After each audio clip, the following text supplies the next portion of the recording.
The slap echoed through the kitchen before Lucy could even process what she was seeing. Her granddaughter Linda stood frozen by the refrigerator, one hand pressed against her reddening cheek, tears already pooling in those wide brown eyes. And there was Jerome, Lucy's son, Linda's father, standing over the girl with his chest heaving, his face twisted in that familiar rage that Lucy had learned to read like scripture 50 years ago. The same rage, the same twisted mouth, the same explosion that came out of nowhere and everywhere all at once. "You think you grown now?" Jerome's voice was low, dangerous. "You think you can talk to me any kind of way because you got accepted into some fancy college?" Linda's voice trembled. "Daddy, I just asked if I could—" "I don't care what you asked." Jerome stepped closer, and Lucy saw her granddaughter flinch. That flinch. That terrible, familiar flinch that lived in Lucy's bones like an old hymn she'd been trying to forget. "You live under my roof. You follow my rules. You don't question me. You don't look at me like I'm stupid. You understand?" Lucy stood in the doorway, holding a basket of fresh laundry, and for a moment, just one terrible, frozen moment, she felt 17 again. Standing in a different kitchen, different man, same rage, same silence that followed. Her mouth opened, but no sound came out. Jerome turned and saw her standing there. Something flickered across his face. Guilt, maybe, or just irritation at being witnessed. He straightened up, adjusted his shirt, and walked past Lucy without a word, his shoulder brushing hers hard enough to make her step back. The front door slammed a few seconds later, shaking the picture frames on the wall. The house went quiet, except for Linda's soft crying. Lucy set down the laundry basket with trembling hands and moved toward her granddaughter. Linda collapsed into her arms, and Lucy held her the way she wished someone had held her all those years ago.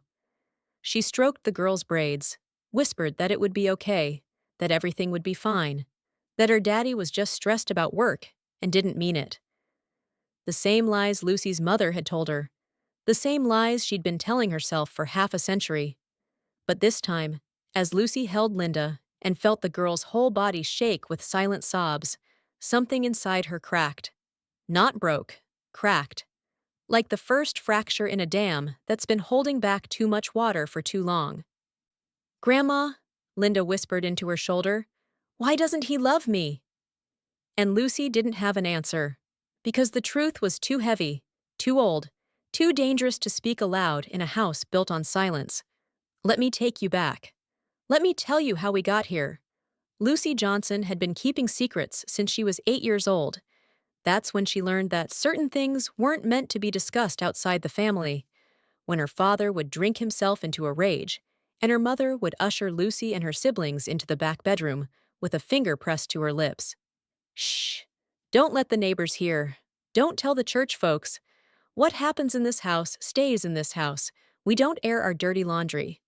Lucy's mother was a proud woman. She wore her best dress to church every Sunday, sat in the third pew from the front, and sang alto in the choir with a voice so pure it could make grown men weep. Outside that house, they were the picture of a good Christian family. Inside, they were surviving. Lucy learned early that love and pain could exist in the same room, that you could fear someone and need them at the same time. That silence wasn't just golden, it was survival. She carried those lessons into her own marriage. Harold Johnson was a good man by most standards. He worked 2 jobs to provide for their family, didn't drink, didn't run the streets, but Harold had a temper that could turn on a dime, and when it did, Lucy knew to make herself small. Not to argue, not to push, to wait for the storm to pass, and then pick up the pieces quietly, efficiently, without complaint. She told herself it wasn't that bad. He never left bruises where people could see them. He always apologized afterward. He was a good provider, a good father, respected in the community. Deacon Johnson, they called him at church. The man who could fix anything, who showed up for every church workday, who tithed faithfully even when money was tight. Lucy learned to read the warning signs, the tightness in his jaw, the way his shoulders would tense, the particular silence that meant she should stop talking, stop existing, stopped taking up space in her own home.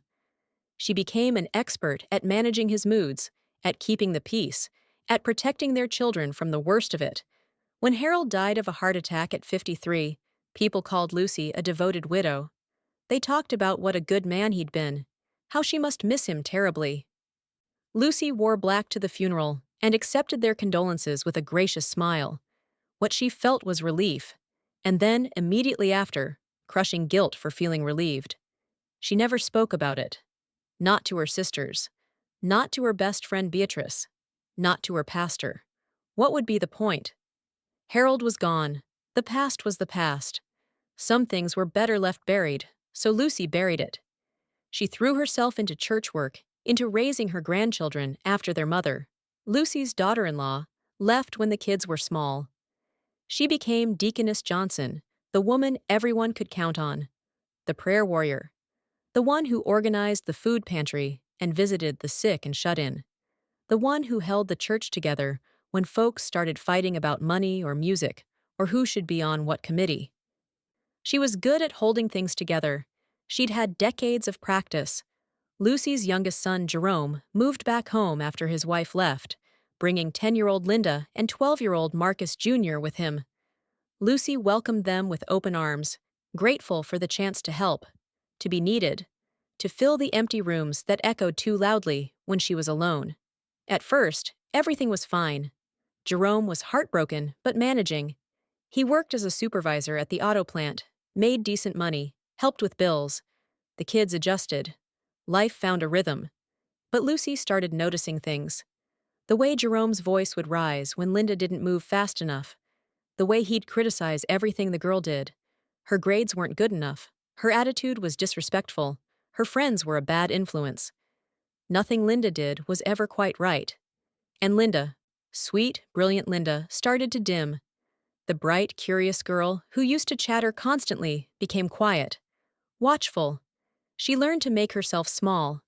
Lucy recognized it immediately.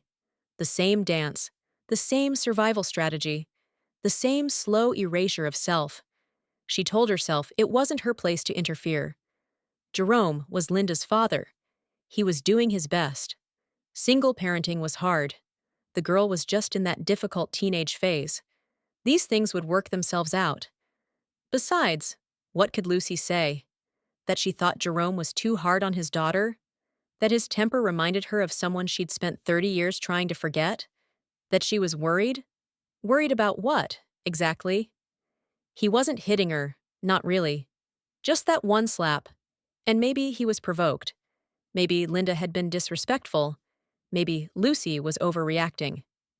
Maybe. The same maybes that had kept Lucy silent for 50 years. But then came the college acceptance letter. Linda had been accepted to Howard University with a full scholarship. Lucy found out because she was doing laundry, and the letter fell out of Linda's jeans pocket. Her heart had soared as she read it. Howard. Her grandbaby was going to Howard. She'd rushed into the kitchen, where Linda was doing homework, waving the letter with tears in her eyes. "Baby, why didn't you tell me? This is wonderful!" Linda's face had gone pale. "Grandma, please don't." But it was too late. Jerome had heard the commotion and came into the kitchen. When he saw what Lucy was holding, his expression hardened. "You applied to college without asking me?" Linda's voice was small. "Daddy, I tried to tell you, but you said—" "I said we couldn't afford it. I said you needed to go to community college and live at home. I said—" He'd snatched the letter from Lucy's hands, scanned it quickly. "Howard, in D.C.? You think I'm letting you go halfway across the country?" "It's a full scholarship," Linda said, and Lucy heard the desperation in her voice. "I wouldn't cost you anything. I could work part-time for spending money. I already looked into student jobs." "You're not going!" The words hung in the air like a death sentence. "But Daddy—" "You're not going, Linda. That's final. You're staying here, going to community college, and helping with the house. End of discussion." That's when Linda had made her mistake. She'd stood up, tears streaming down her face, and said the thing you never say to a man like Jerome. "You're just jealous because I'm getting opportunities you never had." And Jerome had exploded. Which brought us back to that kitchen. That slap. That moment when Lucy's silence finally, finally cracked. After Jerome left and Linda cried herself out, Lucy helped her granddaughter to her room. She brought her ice wrapped in a dish towel for her cheek, made her sweet tea the way she liked it, and sat on the edge of the bed watching Linda stare at the ceiling. "You should rest," Lucy said softly. Linda didn't respond for a long moment.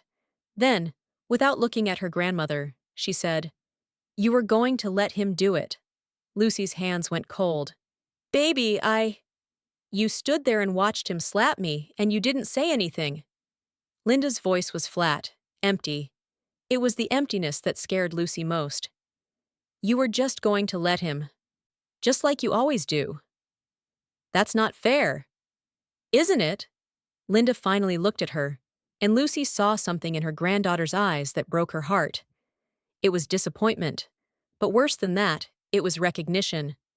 The girl was finally seeing her grandmother clearly. "You live in this house, Grandma. You see how he treats me, how he talks to me, how nothing I do is ever good enough. And you never say anything, you just keep the peace." Lucy wanted to argue, wanted to explain, wanted to tell Linda about all the times she had spoken up for her, quietly, privately, when Jerome was in a better mood, about how she'd been working on him, trying to change his mind about college, trying to make him see reason, but the words stuck in her throat because she knew they were just excuses. "It's not that simple," Lucy whispered. "Why not?" Linda sat up, animated now, angry. "Why can't you just tell him he's wrong? Why can't you stand up for me?" "Because I never learned how," Lucy thought. "Because I spent my whole life learning how not to make waves. Because I'm afraid. Because I'm so tired." But what she said was, "He's your father. He loves you. He's just protective." "Stop!" Linda's voice cut through the room like a knife. "Please stop making excuses for him. I can't take it anymore." She pulled her knees to her chest, wrapping her arms around them. "I'm going to Howard, Grandma, with or without his permission. I'm leaving in August, and I'm not coming back." Lucy's heart clenched. "Baby, don't say that. This is your home." "This isn't a home, it's a prison." Linda's voice broke. "And you're the warden who pretends she's a prisoner, too." The words hit Lucy like a physical blow. She stood up, hands shaking, and walked to the door. She paused in the doorway, wanting to say something, anything that would fix this. But she'd spent 50 years choosing silence over truth, and she didn't know how to speak anymore.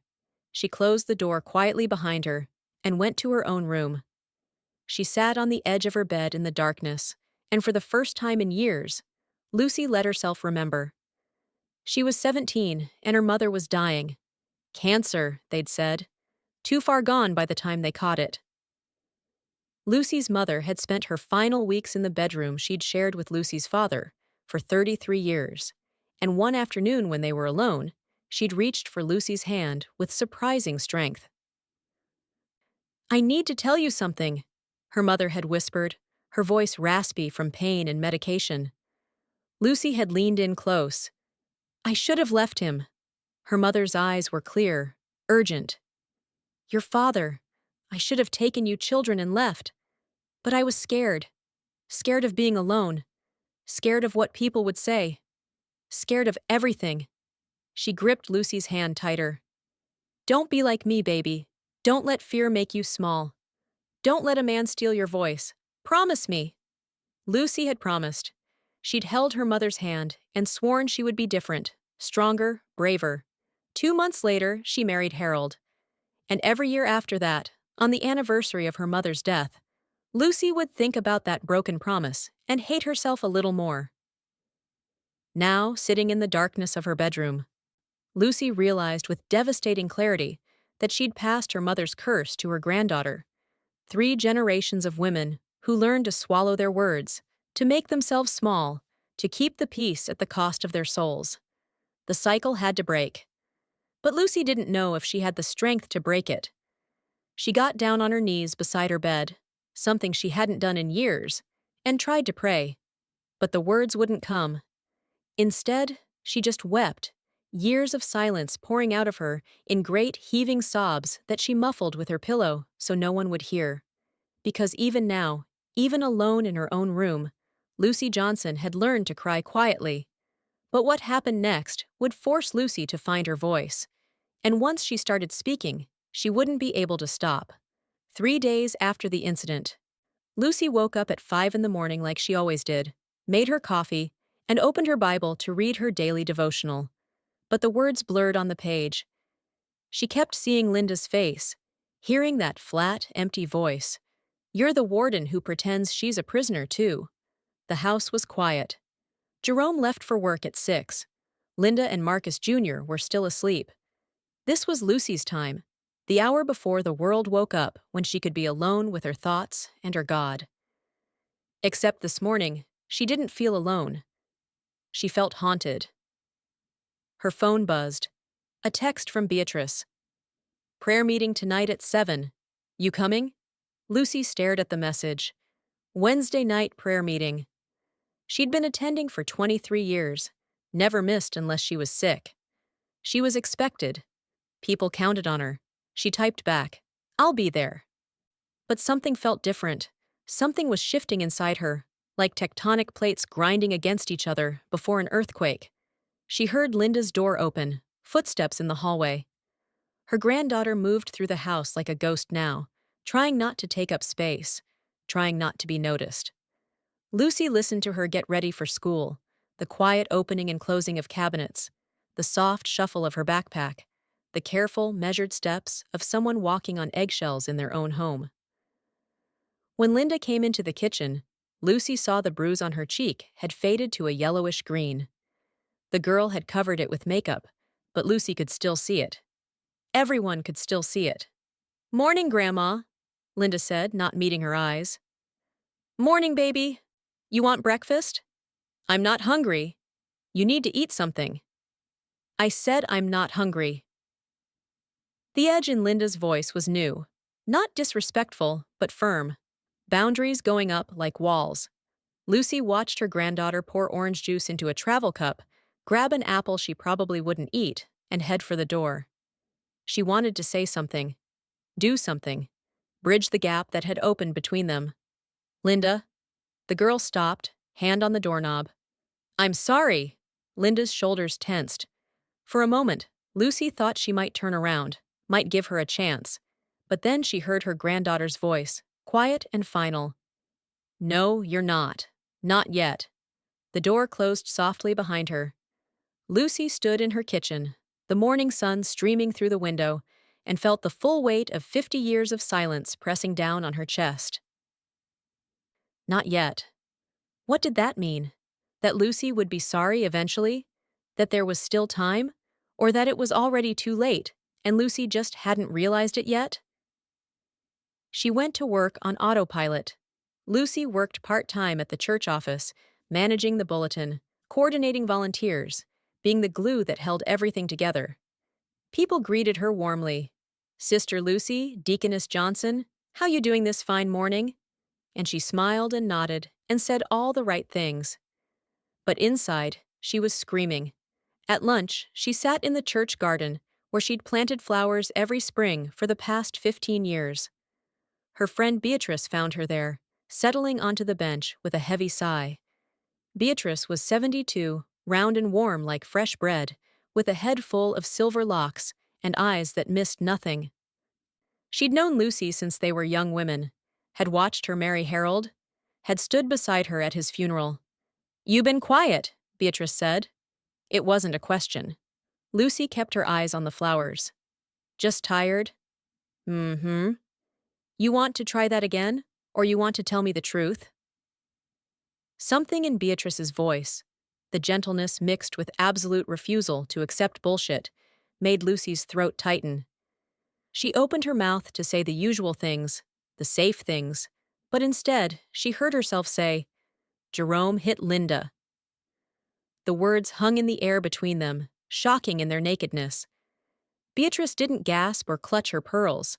She just nodded slowly, like Lucy had confirmed something she'd already suspected. "When?" "3 days ago. Slapped her across the face." Lucy's hands trembled in her lap. "She was talking about college. And he just hit her." "What did you do?" Nothing. The word came out like a confession. I stood there and did nothing. Beatrice reached over and took Lucy's hand, squeezing it firmly. And now you're carrying that. Lucy nodded, unable to speak past the lump in her throat. How long it been going on? Years. Not the hitting. This was the first time he put his hands on her like that. But the way he talks to her, tears her down, makes her feel like she's not good enough. Lucy's voice cracked. It's been years, Bea, and I just kept quiet. Told myself it wasn't my place, that he was her father, that I was overreacting. Were you? Beatrice's voice was soft but probing. Overreacting? No. The certainty in her own voice surprised Lucy. No, I wasn't. I was underreacting. I was doing what I've always done, keeping the peace instead of protecting the people I love. Beatrice was quiet for a long moment, still holding Lucy's hand. Then she said, You know, Jerome learned that from somewhere. Lucy's body went rigid. Harold never hit the children. I didn't say he did. But anger like that? Control like that? That's taught, Lucy. And you know who the teacher was. Lucy wanted to argue, to defend Harold the way she'd defended him for decades. But the truth was sitting right there between them, and she was too tired to keep dancing around it. He was a good man, she whispered, and even she could hear how weak it sounded. He was a broken man who broke other people, Beatrice said, not unkindly, and you survived him by going quiet. But baby, that silence didn't protect you. It just taught your children that quiet is how you survive. The words hit Lucy like a slap. Because it was true. All of it was true. I don't know how to fix this, Lucy said, tears finally spilling over. I don't know how to undo 50 years. You start by speaking, Beatrice said firmly. You start by telling the truth, even if it's scary, even if people don't want to hear it. You speak anyway. What if I'm too late? What if Linda never forgives me? Then you're too late, but at least you'll have tried. At least you'll have stopped letting fear make your decisions. Beatrice stood up, her knees creaking. You coming to prayer meeting tonight? Lucy nodded. Good. Maybe it's time you started praying with your mouth open instead of your teeth clenched. Beatrice walked away, leaving Lucy alone in the garden, with her flowers and her fear. That night, Lucy arrived at prayer meeting early. The church basement had that familiar smell of old carpet and pine sol, and the folding chairs were arranged in a circle. About 15 women showed up every Wednesday. The faithful ones, the prayer warriors, the ones who held the church together with their intercession and their potluck dishes. They greeted Lucy with hugs and how-you-doings, settling into their seats with Bibles and prayer journals. Sister Phyllis opened with a song, her voice cracking on the high notes but full of conviction. They prayed for the sick and shut-in, for the pastor's upcoming surgery, for the young people of the church. Then Sister Diane, who led the group, asked if anyone had specific prayer requests. Lucy's heart started pounding. Her hands felt clammy. Every instinct screamed at her to stay quiet, to keep her business private, to maintain the image of a woman who had it all together. But she thought about Linda, about that empty look in her eyes, about 3 generations of women who'd choked on silence. I have a request, Lucy heard herself say. Everyone turned to look at her. Concerned faces, caring faces, women who'd known her for decades. I need prayer for my family, she said, her voice shaking, for wisdom, and for courage. Sister Diane nodded encouragingly. Of course, Sister Lucy. What's going on? This was it, the edge of the cliff. Lucy could back away, make something up, keep her secrets, or she could jump. My son has been mistreating my granddaughter, she said, the words coming out in a rush, emotionally, and recently he hit her. And her voice broke. I didn't protect her. I stayed quiet because that's what I've always done. Stay quiet and keep the peace. But my silence has been hurting people, and I need to figure out how to speak up before I lose my granddaughter forever. The basement went completely silent. Lucy could hear the buzzing of the fluorescent lights, the distant hum of the church furnace. Then Sister Phyllis said quietly, "Thank you for trusting us with that, Sister Lucy." "How long has this been going on?" Sister Diane asked gently. "Years. The emotional abuse. Years. I told myself it wasn't that bad, that I was reading too much into it, that Jerome was just being a strict father." Lucy's words were tumbling out now, unstoppable. "But I know what abuse looks like. I lived with it for 30 years. My husband, Harold, everyone thought he was this wonderful man, this godly deacon. But he had a temper that could turn on a dime, and I spent 3 decades walking on eggshells, and I never told anyone because I was ashamed." She looked up and saw shock on some faces, but also recognition, understanding. "And now my son is doing the same thing to his daughter that his father did to me. And I've been standing by watching it happen because I didn't know how to break my own silence." Beatrice spoke up from across the circle. "What do you need from us, Lucy?" Lucy wiped her eyes with the back of her hand. "I need you to hold me accountable. I need to speak up for Linda, confront Jerome, tell him this has to stop. But I'm afraid. I'm afraid he'll shut me out. Afraid of causing a family rupture. Afraid of people finding out that we're not the perfect church family everyone thinks we are." "We're none of us perfect," Sister Margaret said firmly. She was 80 years old, tiny and fierce. "And the devil loves secrets. He thrives in silence. You're doing the right thing by speaking, daughter." They prayed for Lucy then.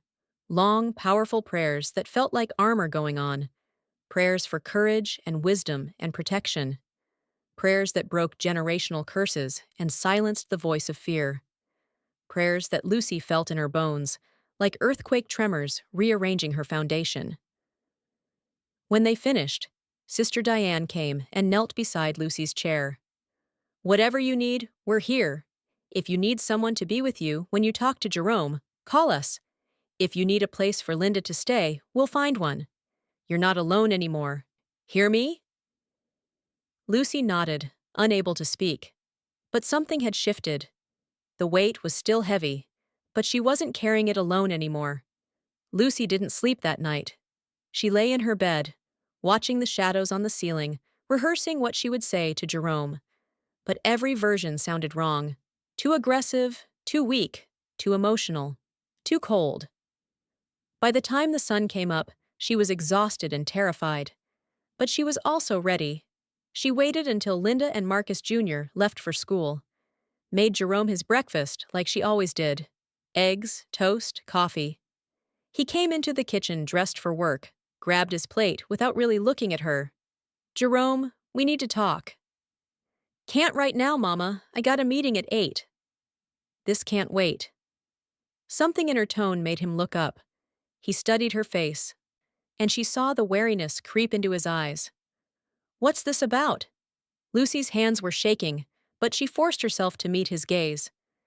"It's about Linda, and you, and the way things have been in this house." Jerome set down his fork, his jaw tightening in that familiar way. "If she's been complaining, she hasn't said a word. She doesn't have to. I have eyes, Jerome. I see how you treat her. I discipline my daughter the way I see fit. That wasn't discipline. That was abuse." The word dropped like a bomb between them.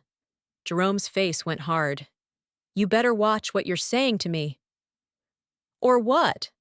Lucy stood up, her chair scraping against the floor. Something wild and reckless was rising in her chest, 50 years of swallowed words fighting their way out. "Or what, Jerome? You'll hit me too? You'll put me out of my own house. What are you going to do?" "I'm not having this conversation." He started to walk away, and Lucy did something she'd never done in her entire life. She grabbed his arm. "Yes, you are. You're going to stand here and listen to me for once." Jerome jerked his arm away, and for a second, Lucy saw rage flash across his face. The same rage she'd seen before he slapped Linda. But she didn't back down. She held her ground, her heart hammering so hard she thought she might faint. I was silent my whole marriage, Lucy said, her voice shaking but strong. Your father had a temper just like yours. He controlled everything. What I said, what I wore, where I went, who I talked to. He never left bruises where people could see them, but he left them all the same. And I stayed quiet because that's what I was taught to do. That's what good church women do. Keep the peace, protect the family name, don't air your dirty laundry. I don't want to hear this. I don't care what you want. The words burst out of Lucy like a dam breaking. I stayed quiet for 30 years, and you know what that taught you? It taught you that this is normal, that this is what men do, that women and girls are supposed to take it and smile and keep quiet. And now you're doing the same thing to Linda, and I'll be damned if I stay silent and watch you break that girl the way your father broke me. Jerome's face had gone pale. Daddy wasn't, he was a good man. He was broken, and he broke me, and then he broke you, and if we don't stop it now, you're going to break Linda. Lucy's voice cracked, but she pushed through. I love you, son. But I love that girl more than I love your feelings. And I'm telling you right now, you either get help and change how you treat her, or I will do everything in my power to get her away from you. She's my daughter. And she's my granddaughter. And I failed her once. I won't fail her again. They stood there in the kitchen, the morning light streaming through the window, years of silence finally shattered on the floor between them. Jerome's face was a storm of emotions: anger, hurt, confusion, denial. I'm not like him, he said finally, his voice rough. I'm not. Maybe not entirely, but you're on the same road he was on. And baby, I can't watch you walk it. I can't watch what it does to Linda. I can't watch what it's doing to you. Jerome grabbed his keys off the counter. I gotta go to work. Jerome! I can't. I gotta go. He left without another word, and Lucy stood alone in her kitchen, shaking like a leaf in a storm. But she'd spoken. After 50 years, she'd finally spoken. And there was no taking it back now. The next 24 hours were the longest of Lucy's life. Jerome didn't come home that night, didn't answer his phone. Lucy tried not to panic, tried to trust that he was safe, that he just needed space to process. Linda noticed immediately. Where's Dad? He needed some space. We had a talk. Linda's eyes widened. About what? Lucy sat down at the kitchen table and gestured for Linda to join her. About the way he's been treating you, about the slap, about everything. Her granddaughter's face went through a dozen emotions: surprise, fear, hope, suspicion. What did you say to him? The truth. That what he's doing is wrong. That it needs to stop. That I should have said something a long time ago, but I was too scared. Lucy reached across the table and took Linda's hands. I'm sorry, baby. I'm so sorry I didn't protect you sooner. I'm sorry I let my own fear keep me silent while you were suffering. Linda's eyes filled with tears. I thought you didn't care. I cared too much. I was just too broken to show it properly. Lucy squeezed her hands. But I'm done being quiet. Whatever happens next, I'm on your side. You hear me? I'm on your side. Linda came around the table and hugged her grandmother so tight Lucy could barely breathe. They stayed like that for a long time, both crying, both releasing years of pain neither of them had known how to name. When they finally pulled apart, Linda wiped her eyes. What happens now? I don't know, Lucy admitted, but we'll figure it out together. That night, Lucy got a call from Sister Diane. How are you holding up? Lucy filled her in on everything: the confrontation with Jerome, his disappearance, the conversation with Linda. You did good, Sister Diane said firmly. You spoke truth. Now comes the hard part, waiting to see what Jerome does with it. What if he doesn't change? What if this just makes everything worse? Then you protect Linda, and you keep speaking truth. That's all any of us can do, Lucy. Speak truth and trust God with the results. But the hardest part was yet to come. Jerome came home 2 days later, and Lucy knew immediately that something had changed. He looked exhausted, like he hadn't slept in days. He found Lucy in the living room, folding laundry. "Can we talk?" he asked quietly. Lucy nodded, setting down the towel she'd been folding. They sat on opposite ends of the couch, the silence heavy between them. "I went to see Pastor Williams," Jerome said finally. "After our fight, I drove around for hours, and then I went to the church, found him in his office." Lucy waited, afraid to breathe. "I told him everything, about how I've been treating Linda, about what you said, about Dad." Jerome's voice cracked. "And he asked me something nobody's ever asked me before. He said, 'Jerome, when did you start believing you weren't enough?'" Jerome rubbed his face with both hands. "I didn't know how to answer that. But then I remembered. I was maybe 8 years old. Dad had been teaching me to fix the lawnmower, and I couldn't get something right. I kept trying, but my hands were too small, and I was scared of messing up. And he looked at me with this disgust, and he said, 'What's wrong with you? Why can't you do anything right?' And I remember thinking, 'Yeah, what is wrong with me?'" Lucy felt tears sliding down her cheeks, but she stayed quiet, letting him talk. "Pastor Williams said that's what I've been doing to Linda, making her feel like she's not enough, like everything she does is wrong, like she has to earn my approval but never can." Jerome's shoulders started shaking. "I'm doing to her what Dad did to me, and I swore I'd never be like him. I swore it." "Baby," Lucy said softly, moving closer to him on the couch. "Don't." Jerome held up a hand, stopping her. "Don't comfort me yet. I need to say this." He took a shaky breath. "You were right about everything. About Dad. About me. About how I've been treating Linda. And I need you to know that I'm sorry. I'm so sorry for what you went through with him, for not seeing it, for probably making it worse sometimes just by being his son. You were a child." "I was. But I'm not anymore. And I've been acting like a child who's still trying to prove something to a dead man." Jerome finally looked at her, and Lucy saw raw pain in his eyes, the kind that comes from finally facing truth you've been running from your whole life. "Pastor Williams gave me some numbers. Therapists. Anger management programs. He said if I'm serious about changing, I need professional help. That prayer alone isn't enough when you're dealing with generational trauma." Lucy reached out slowly, and this time Jerome let her take his hand. "I'm going to do it," he said. "I'm going to get help. I'm going to figure out how to be a better father, a better man. But Mama," his voice dropped to a whisper, "I'm scared I've already lost her, that it's too late." "It's not too late," Lucy said firmly. "But it will take time and work, real work, not just words." Jerome nodded. "Will you help me? Will you call me out when I slip up? Because I know I will. These patterns are so deep, I don't even see them half the time." "I will, I promise." They sat together in silence for a while, both processing, both grieving, both hoping. Finally, Jerome said, "I need to talk to Linda, to apologize, but I don't know what to say." "Tell her the truth," Lucy said. "Tell her what you told me.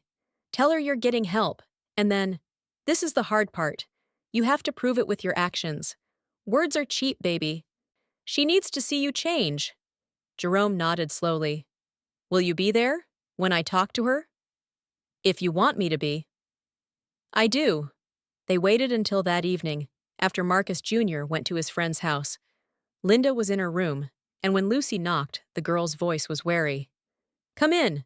Lucy opened the door to find Linda sitting on her bed with her laptop, probably working on homework. When she saw Jerome standing behind Lucy, her whole body tensed. "I'm not here to fight," Jerome said quickly, holding up his hands. Can we talk, please?" Linda looked at Lucy, who nodded gently. "It's okay, baby. You're safe." The girl closed her laptop slowly, crossed her arms over her chest. Every line of her body screamed defense, protection, walls up. Jerome came into the room but stayed near the door, giving her space. He looked at his daughter, really looked at her, and Lucy could see the moment he truly registered the faded bruise on her cheek, the wariness in her eyes, the way she held herself like she was bracing for an attack. "I'm sorry," Jerome said, and his voice broke immediately. "Baby girl, I'm so sorry. For hitting you. For the way I've been treating you. For making you feel like you're not good enough when you're— God, you're so much better than I ever was at your age. You're brilliant and kind and strong, and instead of celebrating that, I've been tearing you down." Linda's jaw was clenched, her eyes bright with unshed tears. "Your grandma made me see something," Jerome continued. "Made me see that I've been doing to you what my father did to me. Making you feel small. Making you feel like you have to earn love that should be freely given. And he had to stop, had to breathe. "I don't have an excuse, but I want you to understand, not as an excuse, but as an explanation, that I'm broken. My father broke me, and I never dealt with it. I just carried it around and let it poison everything."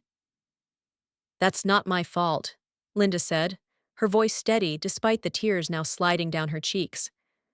"No, it's not. None of this is your fault. It's all mine."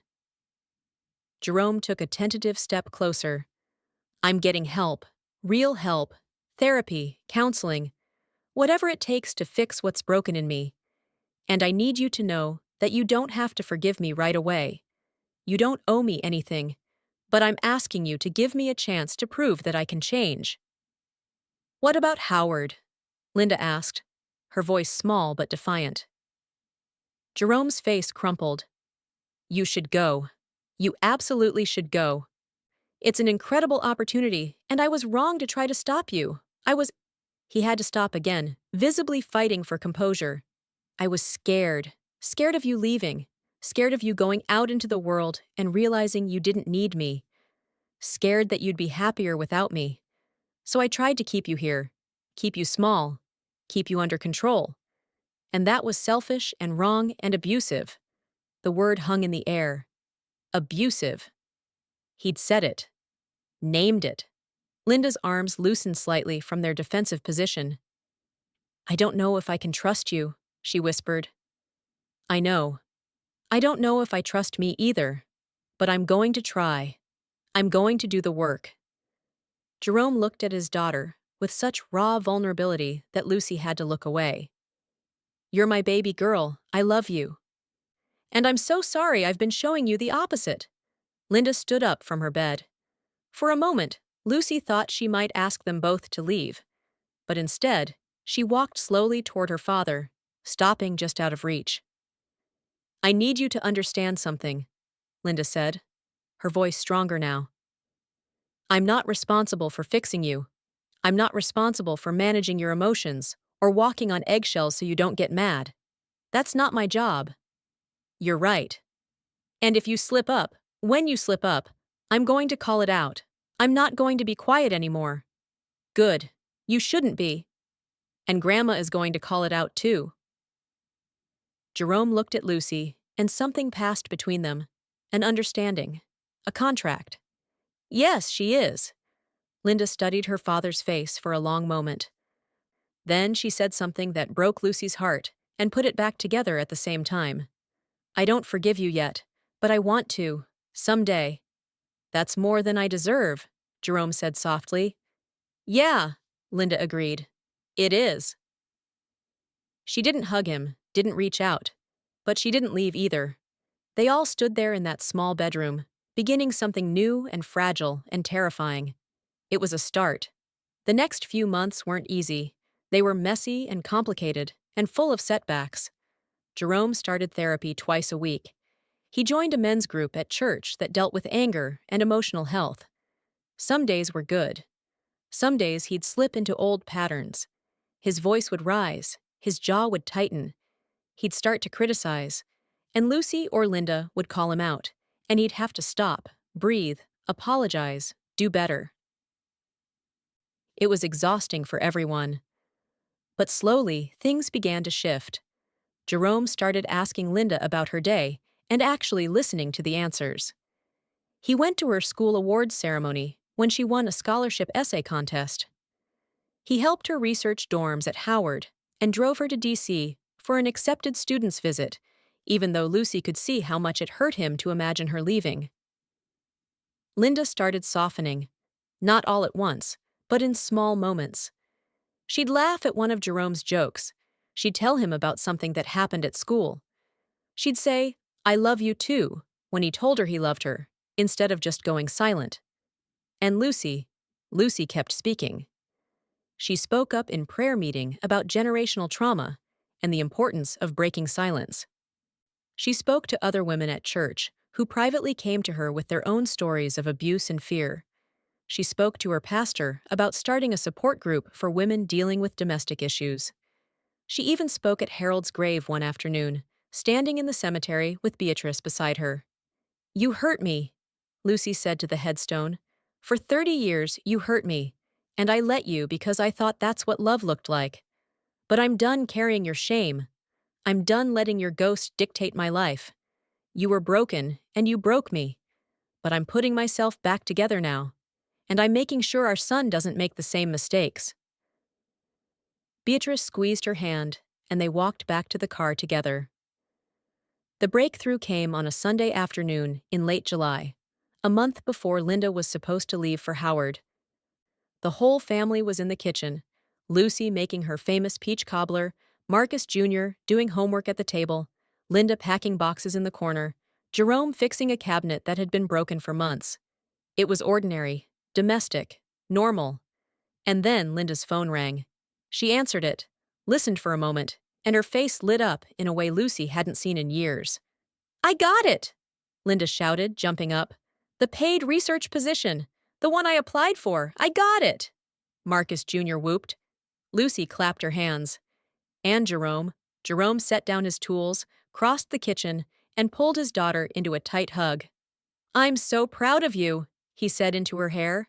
"So damn proud." Linda hugged him back. Actually hugged him back. When they pulled apart, there were tears on both their faces. "Thank you," Linda said softly, "for letting me go. For doing the work. For trying." "Thank you for giving me another chance," Jerome replied. "I know I didn't deserve it." "No," Linda agreed, "but I'm giving it to you anyway." Lucy watched from across the kitchen, tears streaming down her face, and felt something she hadn't felt in 50 years. Hope. Not the desperate, grasping hope that comes from denial, but the solid, grounded hope that comes from truth-telling and hard work and people choosing to change even when it's terrifying. The day Lucy drove Linda to Howard, the whole family came along. They packed up Jerome's truck with boxes and suitcases, stopped for breakfast at a diner along the way, and made the 6-hour drive filled with a mixture of excitement and sadness. When they got to campus and started moving Linda into her dorm room, Lucy watched her granddaughter transform. The dimmed light she'd seen for so long was back, burning bright. Linda laughed with her new roommate, decorated her side of the room with enthusiasm, talked about her classes and her plans and her dreams. This was who she was supposed to be, this bright, confident, joyful young woman, and she'd almost lost her. When it was time to say goodbye, Marcus Jr. hugged his sister and told her not to be a stranger. Jerome held Linda for a long time, whispered something in her ear that made her nod and squeeze him tighter. Then Linda turned to Lucy.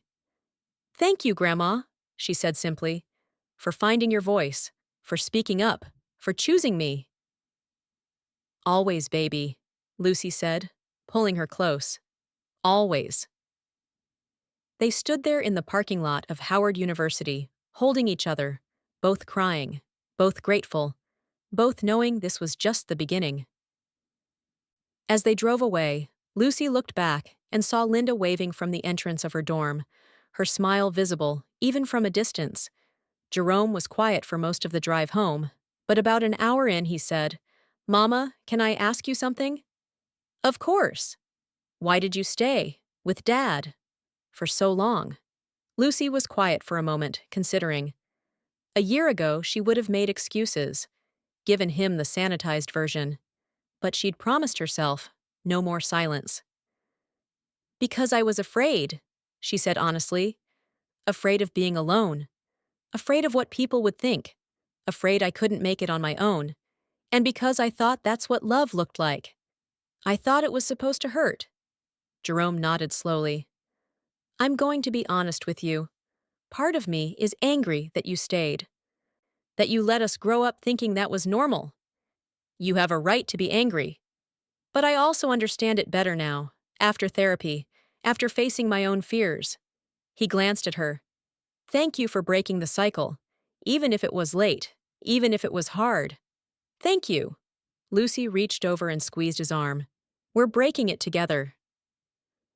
3 months later, Lucy sat in the church basement leading the first meeting of Sisters Speaking Truth, a support group for women dealing with abuse, trauma, and the weight of silence. 12 women showed up that first night. Some Lucy knew well, some she'd never met before. They sat in a circle, nervous and wary, and Lucy understood completely. I know this is scary, she said, looking around at their faces. Talking about these things, abuse, trauma, family secrets, it goes against everything we were taught. We were taught to keep it in the family, to protect the family name, to smile and stay quiet and make it work.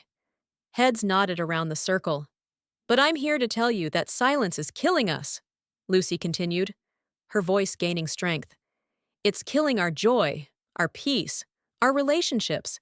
It's teaching our daughters that they don't have a voice. It's teaching our sons that power is control, and it has to stop. She shared her story then. All of it. The decades with Harold.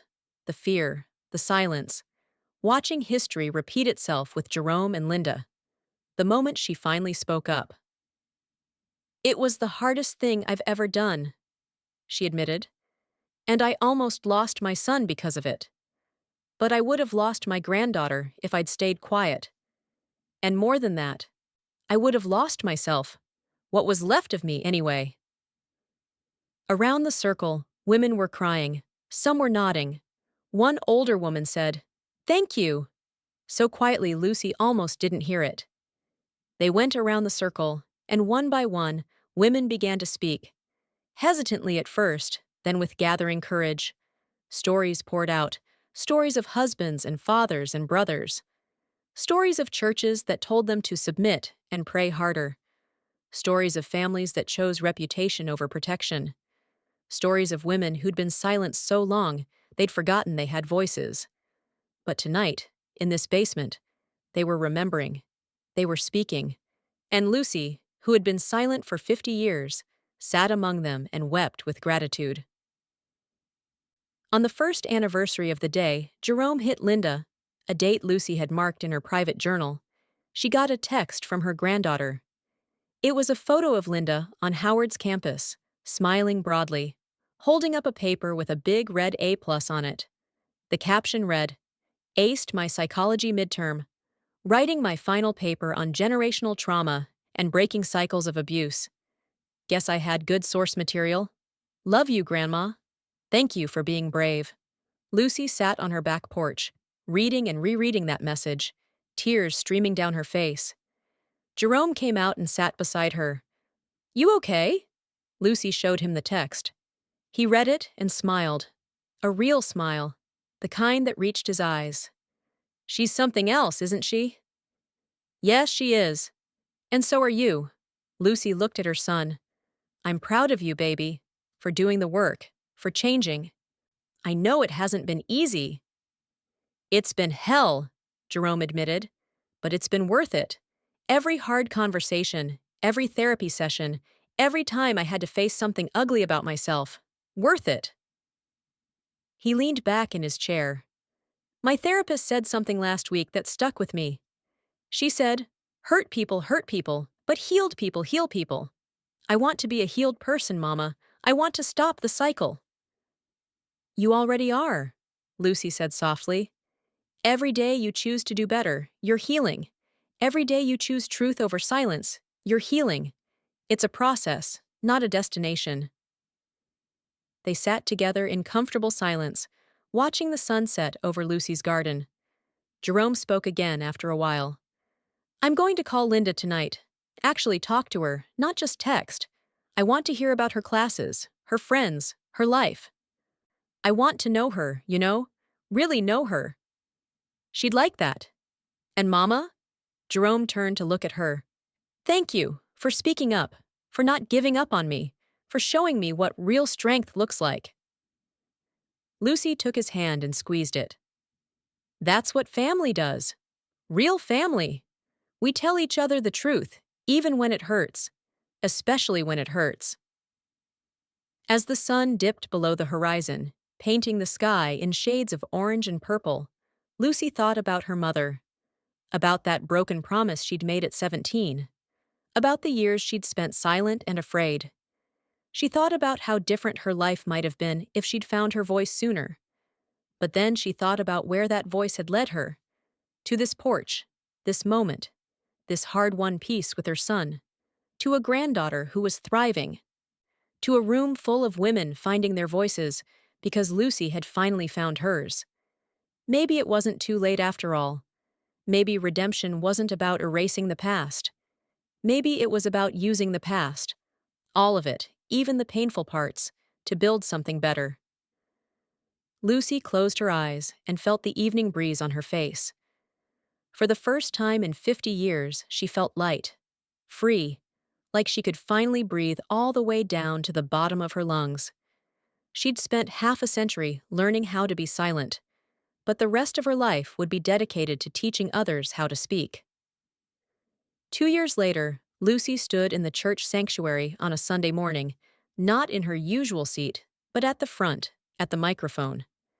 The pastor had asked her to share her testimony, and after praying about it for weeks, she'd said yes. She looked out at the congregation, hundreds of faces, people she'd known for decades, people who thought they knew her story. "Good morning, church," she began, her voice steady despite her racing heart. "Many of you know me as Deaconess Johnson, the woman who's always here, always serving, always keeping things running smoothly. And that's true. I love this church. I love serving God and serving you all." She paused, gathering courage. "But what you don't know is that for most of my life, I was silent about the things that mattered most. I was silent about abuse. I was silent about pain. I was silent about fear. I kept my family's secrets because I thought that's what good Christian women did. I thought silence was strength. I thought peace was more important than truth. You could have heard a pin drop in that sanctuary." "But I was wrong," Lucy continued, her voice growing stronger. "Silence isn't strength. Silence is surrender. Silence allows abuse to continue. Silence teaches our children that their voices don't matter. Silence kills the spirit." She shared her story then. Not all the details. This wasn't therapy, it was testimony. But enough. Enough for people to understand. Enough for the women sitting in those pews, trapped in their own silence, to know they weren't alone. "2 years ago, I found my voice," Lucy said. "And it saved my family. It's still saving my family. My son is in counseling, doing the hard work of healing. My granddaughter is thriving at college, and I'm learning how to live with truth instead of secrets."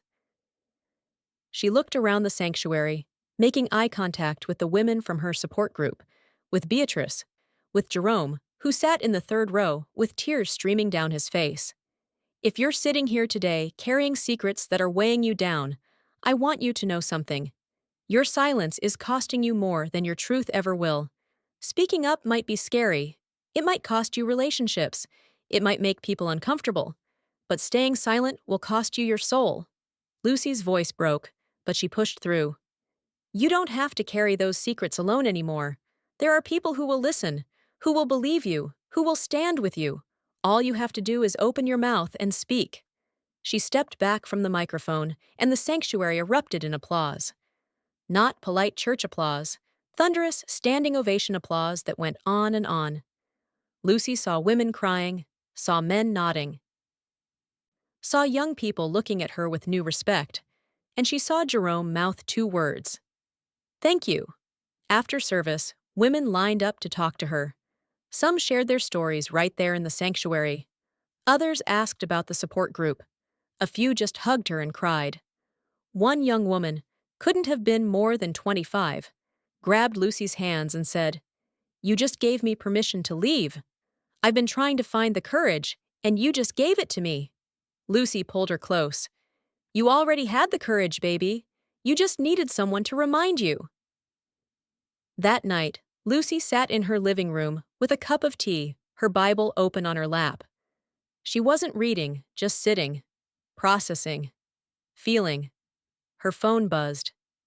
A text from Linda. Grandma, someone just sent me a video of your testimony. I'm sitting in my dorm room crying. You're my hero. I love you so much. Then another text.